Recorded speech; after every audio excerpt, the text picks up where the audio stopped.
E aí, tudo bem? Aqui é o Tio Luiz novamente para nós resolvermos mais uma questãozinha. Vamos tirar a dúvida aí, se você ficou com dúvida, né? Vamos lá. Bom, isso aqui é aquele típico, aquela questão típica, né? Em que você tem um texto motivador, né? Um texto de introdução, um texto motivador. Esse textinho aqui, eu sempre sugiro que você não leia primeiro. Não seja a primeira coisa que você leia na questão.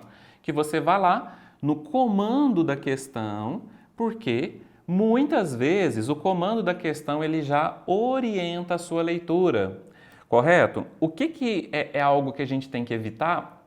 Primeira coisa, perda de tempo. Você perder tempo com as questões, né? Ou seja, você resolver a questão num tempo muito maior do que a média que o vestibular ele te propõe, né? Que ele te dá. Então, você primeiro leia, porque pode ser, atenção, não estou falando que todas as vezes o comando da questão ele te dá todas as pistas, não. Mas pode ser que dê. Então, vamos lá? A partir da leitura do excerto acima, é correto afirmar que a obra A Cor Púrpura... Opa! É só então falar sobre a cor púrpura. Possivelmente nós vamos ter questões aqui de análise e, ao mesmo tempo, devemos ter questões sobre enredo. A questão de enredo é para saber se você leu a obra, né? De leitura. Agora sim a gente lê, porque provavelmente esse trecho pode nos auxiliar. A participação das mulheres no cenário literário foi de difícil inserção. As escritoras usavam pseudônimos masculinos para conseguirem publicar seus trabalhos. Por esse viés, percebemos a marginalização da escrita feminina. Para as mulheres brancas, havia os pseudônimos que, estrategicamente utilizados, impulsionavam a divulgação de suas obras.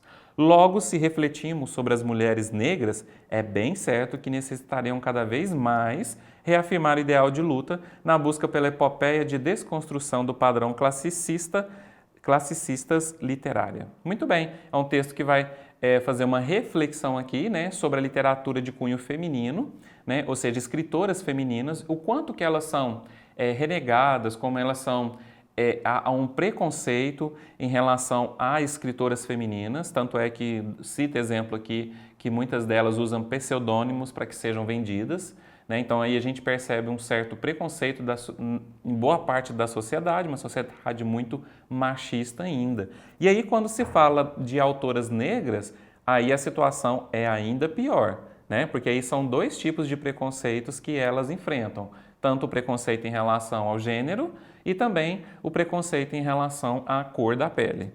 Muito bem, mas vamos lá então?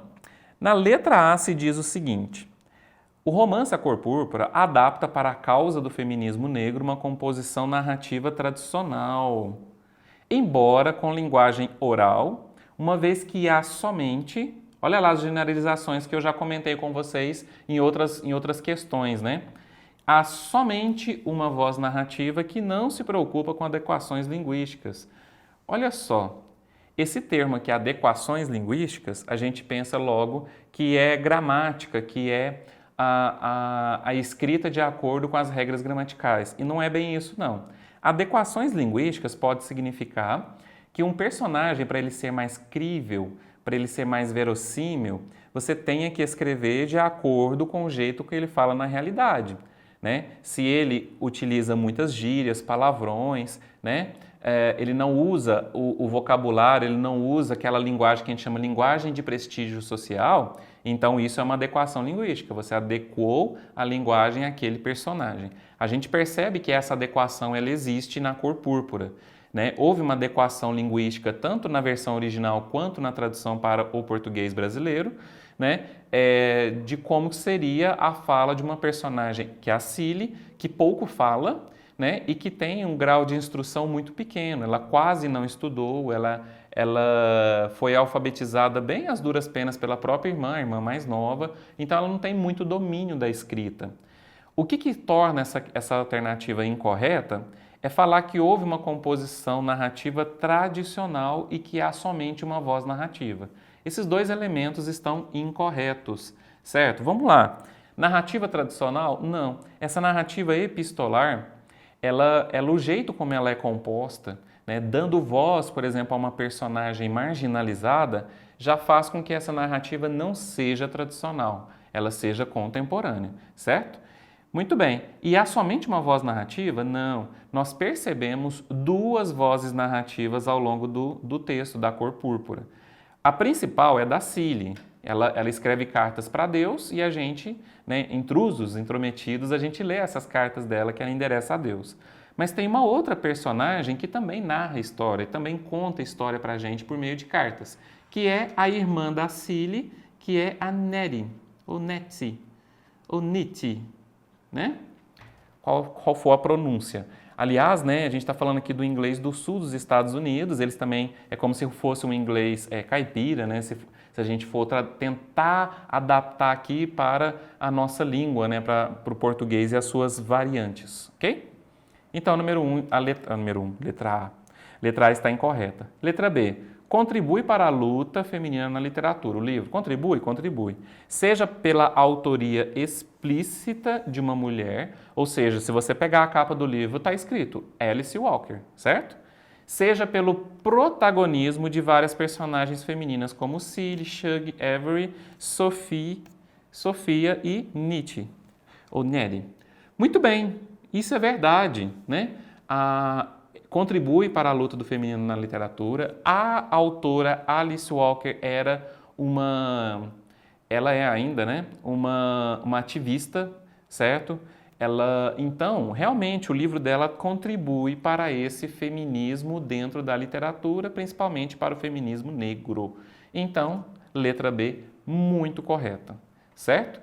E esse caso, né, pessoal, de deixar muitas mulheres como protagonistas, né, porque os principais personagens são mulheres, correto?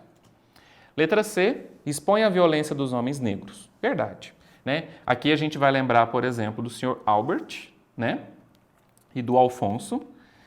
O Alfonso, que era o padrasto da Cílie, da Nietzsche, que aí você pode colocar pai ou padrasto, né? Porque primeiramente ela acha que é pai e só quando ela está lá, né, recebendo as cartas da Nietzsche, quase no final do livro, que ela descobre que na verdade ele era padrasto.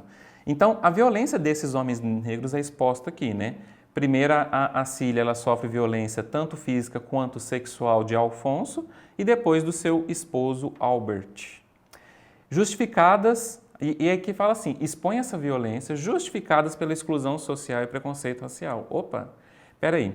O preconceito racial, ele existe, ele é exposto na obra, porém, né, contudo, todavia, entretanto, quando se fala dos homens, e ainda que a gente exemplifica com o homem negro, aqui essa violência não tem a ver com preconceito racial, a violência dele, né? Justificadas pela exclusão social, também não. A justificativa que você encontra para que principalmente o Albert ele seja um homem violento é uma tradição, é o machismo que impera naquela sociedade, que faz com que essa violência dele seja uma influência do pai dele, né? Ou seja, que passa de pai para filho. De pai para filho. O pai do Albert, por exemplo, não deixou que ele se casasse com a Shug Avery, né? Quando ele era mais jovem. Aí ele se casou com uma outra mulher, teve 4 filhos, essa mulher morreu, ele quis se casar de novo para ter uma esposa para cuidar dos filhos, e aí ele se casou com a Cílie, né?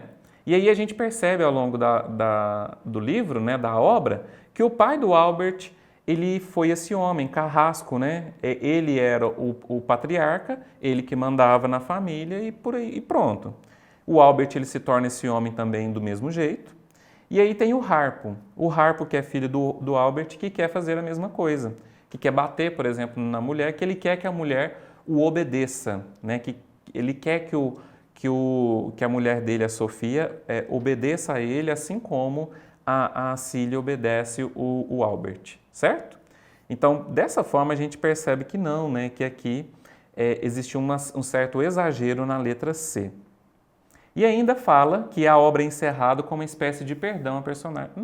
Não há um perdão, há uma constatação de que ele também era uma espécie de vítima daquele sistema, né? Mas que não houve assim um perdão. A própria Cílie, né, tem uma certa amizade com ele ali e tal, mas ela não volta a morar com ele, né, ela não volta a ficar com ele, né, porque não dava, ela não amava aquele homem, né, e não concordava com as atitudes dele. Letra D, expõe as dificuldades enfrentadas por todas as mulheres naquela sociedade no início do século XX. Até aqui está correto, mas olha só, sem que houvesse distinção entre o enfrentamento do patriarcalismo de mulheres brancas, como a senhora Millie e Eleanor Jane. Aqui é a senhora Millie, que é a mulher do prefeito, certo? A esposa do prefeito, e Eleanor Jane, que é a filha da senhora Millie com o prefeito. Há sim uma tentativa ali, uma amostra, né, de que as mulheres, de modo geral, elas sofrem muito com o patriarcalismo. Só que há uma distinção, aqui fala que sem que houvesse, mas há uma distinção, né? Ou seja, as mulheres brancas, elas sofrem também, mas as negras, elas sofrem ainda mais. Assim como eu já comentei com vocês, elas sofrem, no mínimo, 2 tipos de preconceito. O preconceito de gênero, né, e o preconceito em relação à cor delas. Correto? Então, vale a pena, né, a gente refletir sobre esses detalhes da obra Cor Púrpura. Observem que é análise e é também questão de enredo. Ok?